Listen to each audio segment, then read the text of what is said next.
CNN's Brian Todd is in Towson, Maryland, where he's been tracking down information on the suspect's friends and family. Brian, who have you talked to and what are they saying about him?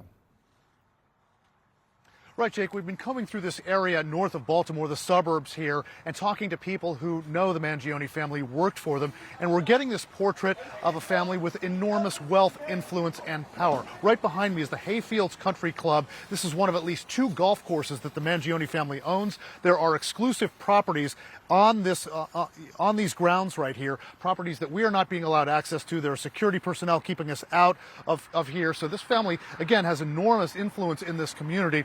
They also own a chain of assisted living facilities. And I spoke with Thomas Moronic Jr. He is a former radio talk show host who hosted a show for about 20 years on a radio station, WCBM, that the Mangione family owns. He talked to us about kind of the contradiction with what this young man is alleged to have done and the fact that his family works in the healthcare business. That's extremely ironic because this is part of their family business. And he's railing against corporate healthcare. It seems to be going against the grain within his own family, if that's true. Now, Moronic went on to tell us that he believes the Mangione family was great to work with, great to work for. He said they were extremely generous, especially with their employees. And as far as the radio station that he worked at, he said it is known as being a conservative, a very conservative radio talk station. And he said when he worked for them, you know, he had himself kind of centrist views, but he said the family never tried to influence his content, never tried to kind of get him to sway over to their conservative political beliefs. Just kind of a window into this family, extremely influential, wealthy, and very powerful in this area. We were also told, Jake, that they've engaged in a lot of philanthropy in this area. Their name is on a pool at the University of Loyola, Maryland. And of course, they did send their son to the exclusive Gilman School, the all-boys school near Baltimore here. All right, Brian Todd, thank you so much. Let's bring in Juliette Kayyem, CNN Senior National Security Analyst. Juliette, let's take a look at the photos that New York City Police released immediately after the killing. You can see, let's bring that up if we can, you can see Mangione very clearly in the pictures on the bottom there from the hostel. You can see his eyes in the pictures, I think that's from the Starbucks, and then from the very distinctive eyes and eyebrows from the cab.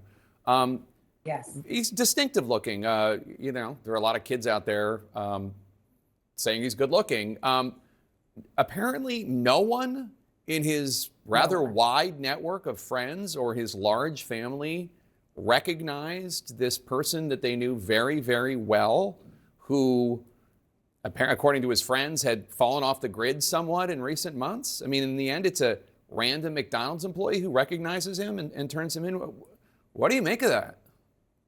Yeah, it's an interesting, if not slightly disturbing aspect to this story. I mean, because what we don't know is whether he was going to commit another crime. So it wasn't a matter of, are you turning in your friend? It is whether you can help in stopping another crime. He was still in possession of the gun. He clearly wanted to go after people in the healthcare industry.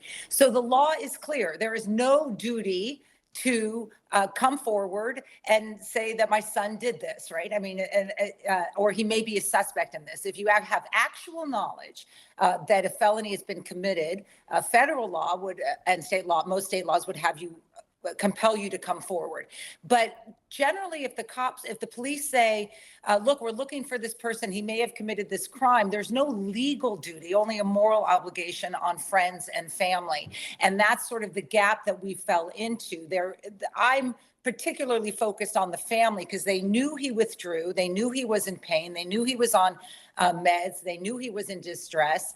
And then they see these pictures and, you know, any parent will tell you, you know who your kid is, right? I mean, the eyebrows or the lips or the chin, you can tell who your kid is, even if you haven't seen him in 6 months. And not only did people who knew him not turn him in, I mean, look at social media. There is a disturbing amount of support or empathy for the suspect. And some of it's driven by anger that is understandable about the health insurance industry, and yet transferring it and turning it into admiration for somebody that is a suspected cold-blooded killer is astounding. Do you think prosecutors should be concerned about this sentiment possibly working in favor of Mangione should he actually go to trial?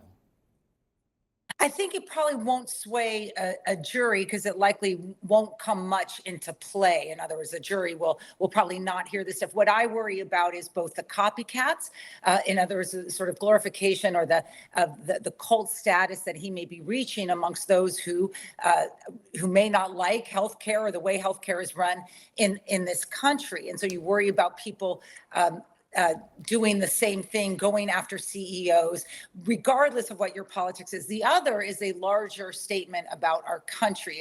You and I have talked a lot about the normalization of violence. We don't like it in the political space. I don't like it from the right wing. I don't like it from people who might have progressive sentiments that I may even agree with as a public policy issue.